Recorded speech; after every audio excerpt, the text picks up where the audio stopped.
Allan Smith. I started working at WKY Radio in 1956. I had been selling clothes after I got out of the service at Sturm's Clothiers on 23rd Street. And I had applied for a job with John Moeller, who was then the general manager.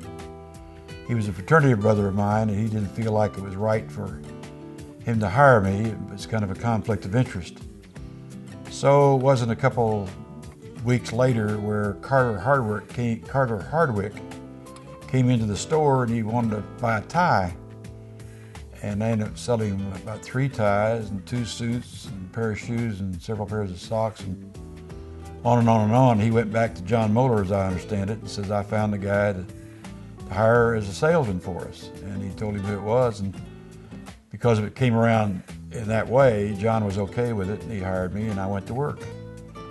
And it wasn't, I think about a year later, that Carter left to go to the Gaylord station in Alabama, Montgomery, Alabama. So it was very shortly after that I was fortunate enough to become sales manager for WKY Radio, and then maybe a year later or thereabouts, so maybe off a little bit, John Moeller went to Philadelphia and then on to New York as the manager of WHN in New York, a very successful, well-known, top-notch station. And so it wasn't long after that I became station manager for radio, or assistant manager in charge of radio and television.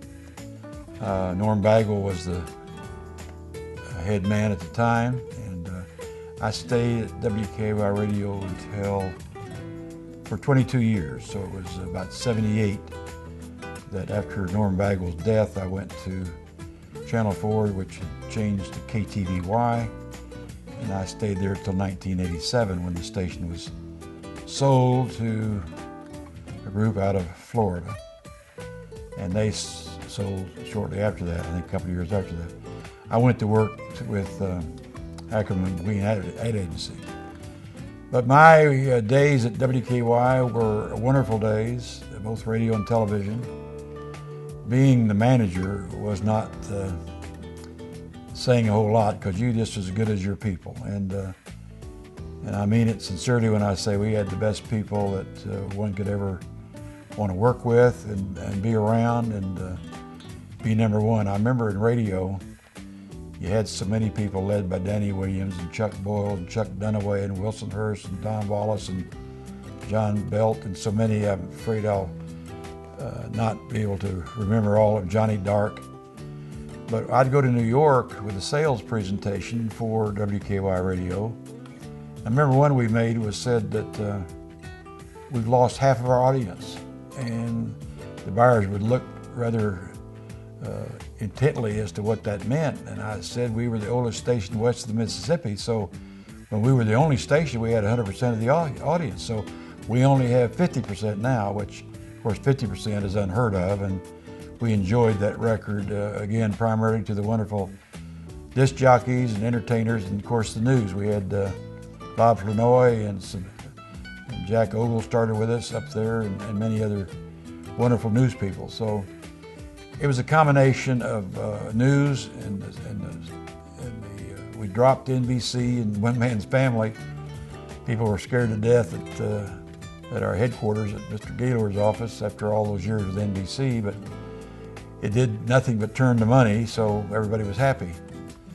But I remember that Russell Pearson and the farm department, even with a rock station at the time, played a key role for us. So we had the best of all worlds with our news and our farm and our weather, which we were able to have our own weather people, and we used the TV guys too, those that know WKY's history know that we had some phenomenal talent in the radio and TV news and weather, and many of them went to NBC and went on up to the big house, as you might call it. But I'm not only impressed with our news department and its people, and Ernie Schultz and George Tomic and so many other ones that were there, But what was so wonderful about our station, it was the unity and the joy that everybody seemed to have with each other, as far as not just those areas, but in the accounting department, in the traffic department, sales department. Everybody was important. There were people like Billie Jean Valbrack and the lovely, wonderful lady Slipsby right now is in accounting, but we were very, very fortunate. And I think we take things for granted oftentimes and not appreciate those things that were really special. I wasn't special because I was manager. It was done because we had these people that made the station what it was. The most important element of our success was having owners like the Gaylord family. I don't remember Ed Gaylord coming to the station at one time, and that's when we moved into our new building that the radio station built there just next door to the TV station right by the lake. But when you needed something for equipment, the most important equipment we had to get in the budget, which got approved most every time, or all the time as I recall, was for TV news and all the sophisticated equipment that kept upgrading itself. We always got what we needed to operate, to do our job. It wasn't just that. If we needed paint on the wall, or if we needed something on the front of the building, or if the curb was getting in chunks and off, we always were able to take care of our family of employees by having them work at a place that was kept neat, clean, and up to date. And it's something that I don't know how it is today, but I just know that the people appreciate it, I believe, but I think today they probably appreciate it more than they did at the time, because it's something that was just elementary for the station to respond to, or the owners to respond to. They also encouraged us to be active in the community, and that was a pleasure to do so. We did so in many, many ways, not only just with Danny Williams, with his vision and all the promotions that he and Foreman Scotty were able to do in local shows like Danny's Day, and then Danny used to interview elderly people. I'd probably be on his show today, but if he were doing it. But we were unique in having lots of different type programs with Mary Hart.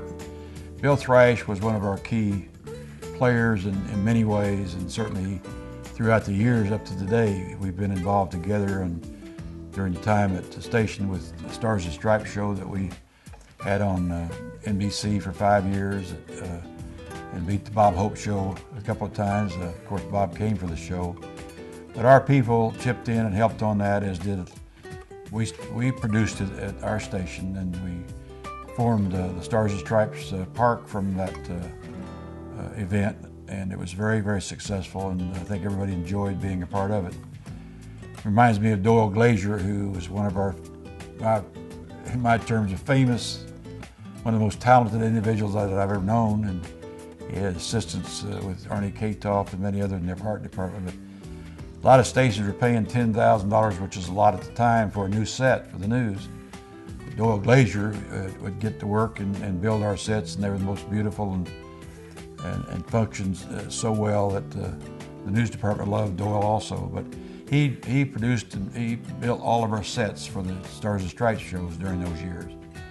But it was a Maxine Boatwright, by the way, is the one I forgot, that was in accounting, who was a wonderful lady, did a cooking show, or cookbook show, I believe it was, for Danny's Day. And some of the names that come to my mind, of course, is one that I did mention in the first lineup of the disc jockeys, but Ronnie Kay was one of the top ones for sure. Mrs. Kay's baby boy, they called him, but he was really good. He had a show called Hello, Oklahoma. I remember he called and make these crazy calls. He called a massage parlor one time and said he had a group of midgets in town for a convention, and wanted to know if he could get the cost down to half price. Thinking about the talent again, one of our finest disc jockeys was Ronnie Kay, who's still very active now, doing sock hops, I guess you might call them, but weddings and all sorts of things. Of course, Ronnie Kay did the scene back then, and the young people were clamoring to get on the scene. Just like Don Wallace not only had his disc jockey show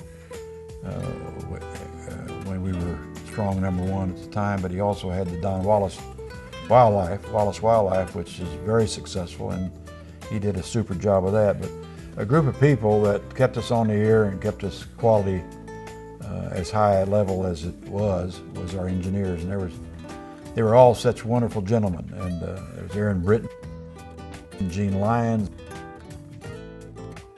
Willard Hines, Lester Tucker,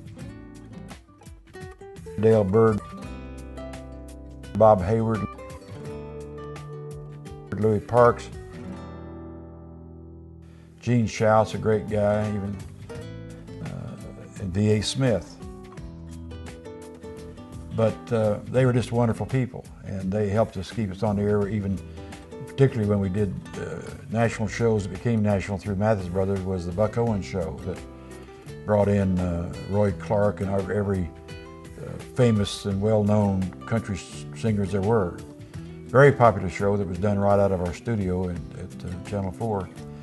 Doyle Glazier, we talked about all of his sets, but when you see our kitchen sets, whatever you saw with a special backdrop for special visitors, Doyle Glazier's was there to make sure that we had just what we needed to put that program on in a successful manner that it was done. There are a lot of people that you sit and start thinking about that were great early on, that went on to NBC, as I mentioned. Ross Porter was our sports director, and he was just a great talent. He did the LA Dodgers for many years, and did the Las Vegas basketball team also at UNLV.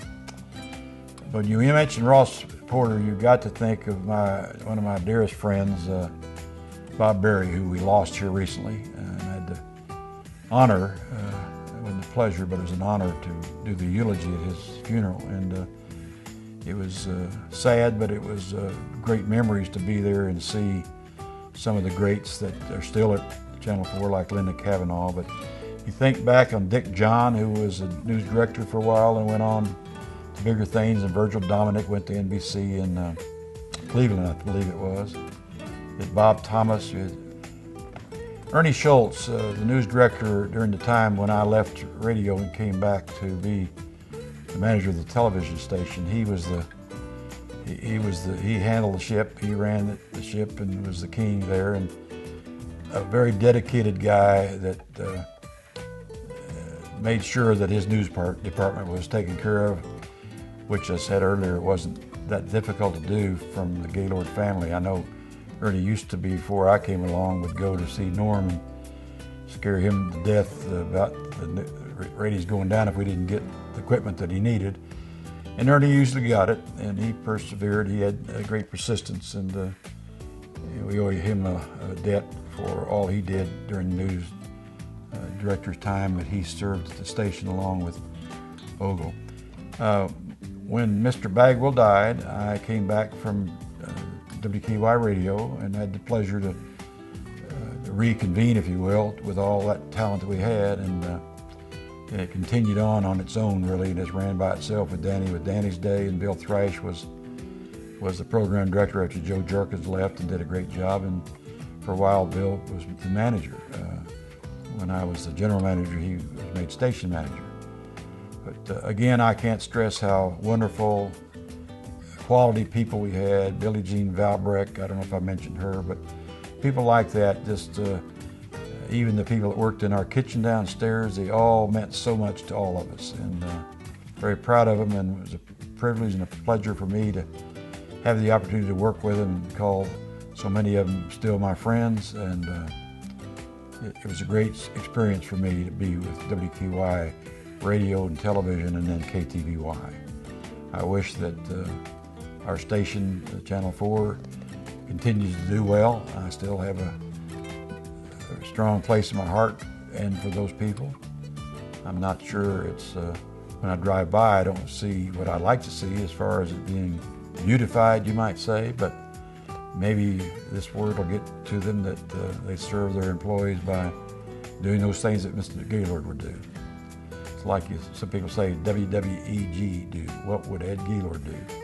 I know what he would do in many ways, many times. With Danny Williams one more time, who was so important to me on radio as well as television.